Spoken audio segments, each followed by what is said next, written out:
ఈ తండ్రి ఎప్పుడు మీతో కూడా ఉంటాడు.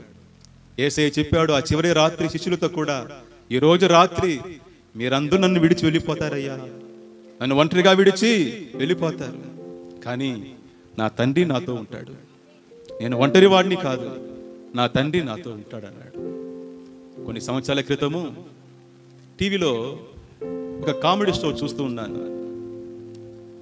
అందులో యాంకర్గా వ్యవహరించే అతను జడ్జిగా నలుగురు ఉన్నారు. ఆ షోకి జడ్జిగా నలుగురు ఉన్నారు. వారిని చూసి ఆ యాంకర్ అడుగుతున్నాడు ఒక ప్రశ్న. హఠాత్తుగా ఇప్పుడు దేవుడు మీ ముందు ప్రత్యక్షమైతే ఏ వరం కోరుకుంటారు అని అడిగాడు. అప్పుడు ఆ జడ్జిలు కూడా ఒక్కొక్కరుగా వారి యొక్క కోరికలను చెప్తూ ఉన్నాడు. దేవుడు ఇప్పుడు కానీ ప్రత్యక్షమయ్యి వరము కోరుకోమంటే నేను ఈ వరం అడుగుతానని చెప్పి చెప్తూ ఉన్నారు. వారు చెప్పేవన్నీ కూడా హాస్యాస్పదంగా ఉంది. అందరూ నవ్వుకుంటూ ఉన్నారు, ఎందుకంటే అది కామెడీ షో. నవ్వుకుంటూ ఉన్నారు. అందులో జడ్జిగా వ్యవహరించే ఒక సహోదరి ఇలా చెప్పింది, దేవుడు గాని ఇప్పుడు ప్రత్యక్షమై ఒక వరం కోరుకోమంటే నేను అడిగే వరం ఏంటో తెలుసా? నేను 4 వయసు బిడ్డగా ఉన్నప్పుడే నా తండ్రి చనిపోయాడు, మా నాయన చనిపోయాడు. నాకు మా నాయన ముఖమే తెలియదు, ఆయన ముఖమే నాకు తెలియదు. ఒకవేళ దేవుడు ప్రత్యక్షమై వరం కోరుకోమంటే ఇంకొక జన్మ అని అంటారే కొంతమంది, ఇంకో జన్మ ఉందని అంటారే, అలా ఇంకో జన్మ ఉంటే ఆ జన్మలోనైనా నేను ఉన్నంత వరకు నా తండ్రి నాతో కూడా ఉండాలి, నేను ఉన్నంత వరకు మా నాయన నాతో కూడా ఉండాలి, ఆ వరం ప్రసాదించమయ్యా అని దేవుణ్ణి అడుగుతాను అని ఆమె కన్నీళ్లు కార్చేకాలకి ఆ కామెడీ షో కాస్త దుఃఖ సాగరంగా మారిపోయింది. అందరూ ఆమె చెప్పిన విషయానికి ఏడ్చేశారు. కానీ దురదృష్టం ఏమిటంటే ఆ సహోదరి కోరిక ఎన్నటికీ నెరవేరదు. ఆ తండ్రి ఎప్పుడు ఆమెతో ఉండలేడు. కానీ మనకు ఆ ధన్యత ఉంది. హల్లెలూయా. మనమున్నంత వరకు, మనమున్న ఈ భూమి మీద మనం జీవించినంత వరకు మన తండ్రి మనకు తోడుగా ఉంటాడు, మనతోనే ఉంటాడు.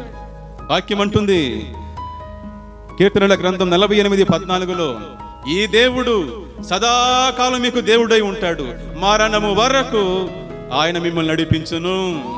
హల్లెలూయా. ఈ తండ్రి సదాకాలం మనకు తండ్రిగా ఉంటాడు. తండ్రి లేదే అన్న బాధ మనకు లేదు. నాయన తండ్రి అని పిలిచే భాగ్యము ఈ లోకంలో ఉన్న వారికి కొద్ది కాలం వరకే, మనకైతే సదాకాలం. హల్లెలూయా. సదాకాలం.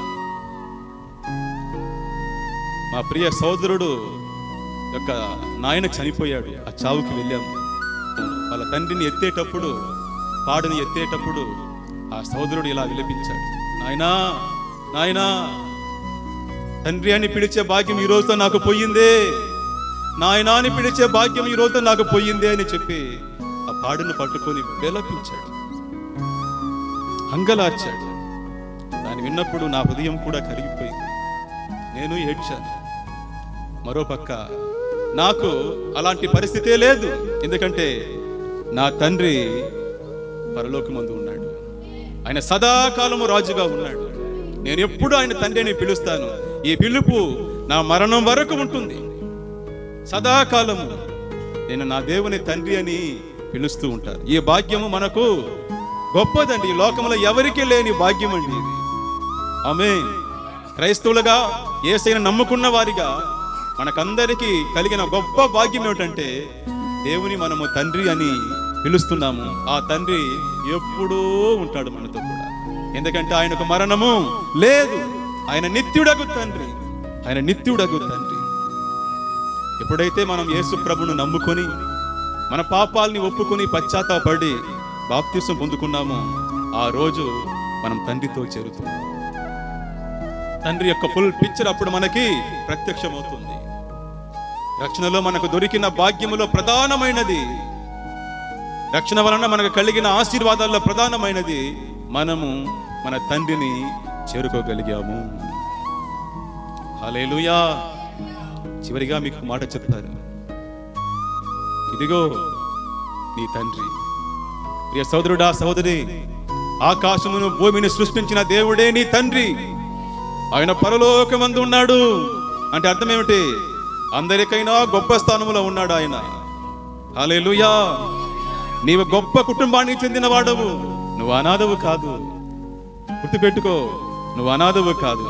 నీకు గొప్ప తండ్రి ఉన్నాడు. ఆయన ఎల్లప్పుడూ మీకు తండ్రిగా ఉండి నడిపిస్తాడు. ఆకాశమును భూమిని సృష్టించిన దేవుడే నీ తండ్రి. గుర్తుపెట్టుకో, నువ్వు అనాథవు కాదు.